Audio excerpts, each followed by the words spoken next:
நம்ம சீமான் உருட்டுக்கடை சீமான் வந்து பெரியாரை வந்து அசிங்கப்படுத்துகிறாரு.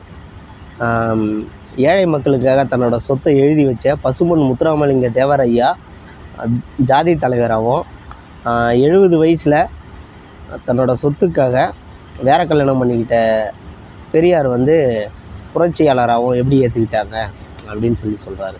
இவர் தமிழ் இனத்தோட தலைவர்னு இவர் உருட்டிகிட்டு இருக்காரு. இவர் விஜயலட்சுமி வழக்கில் சிக்கல. விஜயலட்சுமி கூட புருஷ முன்னாடியே தானே வாழ்ந்தார். இன்றைக்கி வந்து விஜயலட்சுமி வந்து அவர் சொல்கிறாரு, அவன் நல்ல பொம்பளை இல்லை, பல பேர் கூட இருந்திருக்கான். ஏன் இந்த மயிறு பொச்சிலாம் அப்போ தெரிலையா? ஏன் அப்போ தெரிலையா? அப்போல்லாம் இனிச்சுது.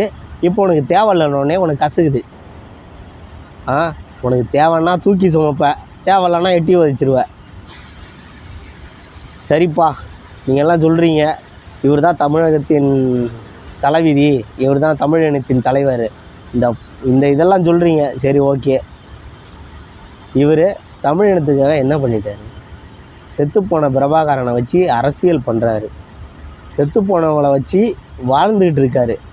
எங்கள் தாத்தன், என் முப்பாட்டன். அப்போ பெரியார் யார்? பெரியார் தான் பெண்களுக்கு சம உரிமை வாங்கி கொடுத்த அப்படின்னு பேசுனது அது வேற வாய். அதே சீமான் தான். தேவைன்னா தூக்கி சுமப்ப சீமான், தேவையில்லைன்னா கீழே தூக்கி போட்டுருவேன். உன்னோட பொழப்பே இது தானே?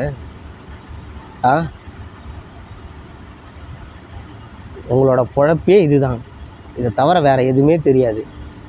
கத்துனா எல்லாமே உண்மையாயிடுமா? சரி, ஓகே. நீ எல்லாமே பண்ண, ஃபோட்டோ எல்லாத்தையும் ரிலீஸ் பண்ணு. ஆதாரத்தோட பிரபாகரன் அண்ணன் கூட இருந்த ஃபோட்டோ எல்லாத்தையும் ரிலீஸ் பண்ணு. ஆயுத பயிற்சி ஃபோட்டோ, அவர் கூட ஆமக்கறி சாப்பிட்ட ஃபோட்டோ. சீமானோட பேச்சு இன்றைக்கி ஒரு பேச்சு, நாளைக்கு ஒரு பேச்சு தான். விஜயை ஒரு இடத்துல தாழ்த்துவார், ஒரு இடத்துல உயர்த்துவார். மாடை வந்து ஒரு இடத்துல வந்து அது எங்கள் வீட்டில் வாழ்கிற ஒரு உயிர்ரா, என்னை மூந்து பார்க்கண்டா, என்னை நக்கி பார்க்கண்டா. இந்த இடத்துல வந்து மாட்டுக்கறி தின்னு, மயிறு கறி தின்னு. பெரியாரை ஒரு இடத்துல தாழ்த்துறது. ஆனால் பெரியார் இல்லாமல் உன்னால் அரசியல் பண்ண முடியுமா? பெரியார் அன்றைக்கி உயர்த்தி பேசி அரசியல் பண்ணேன், இன்றைக்கி தாழ்த்தி பேசி அரசியல் பண்ணுற. உனக்கு தேவை ஒன்று உயர்த்தி பேசி அரசியல் பண்ணணும், இல்லை தாழ்த்தி பேசி அரசியல் பண்ணணும். இதை தவிர உனக்கு தெரிஞ்சது ஏதோ ஒன்றா? சரி, பெரியாருக்கு அவ்வளோ சொத்து அது எப்படி வந்துச்சு அப்படின்லாம் கேள்வி கேட்குறீங்க. சரி, சீமானுக்கு ஏது இந்த லக்ஸரி கார்லாம்? அவர் எத்தனை ஹிட் படம் கொடுத்தாரு? எத்தனை எம்எல்ஏ அவரோட கட்சியிலேருந்து உள்ளே அனுப்புனார் சட்டமன்றத்துக்கு? இதெல்லாம் ஒருத்தவனுக்கு கேட்குறதுக்கு தெம்பு திராணி இல்லை. அவன் கட்சியில் போயிட்டு அவன் கேள்வி கேளுங்கடா. எல்லாம் வந்துட்டீங்க.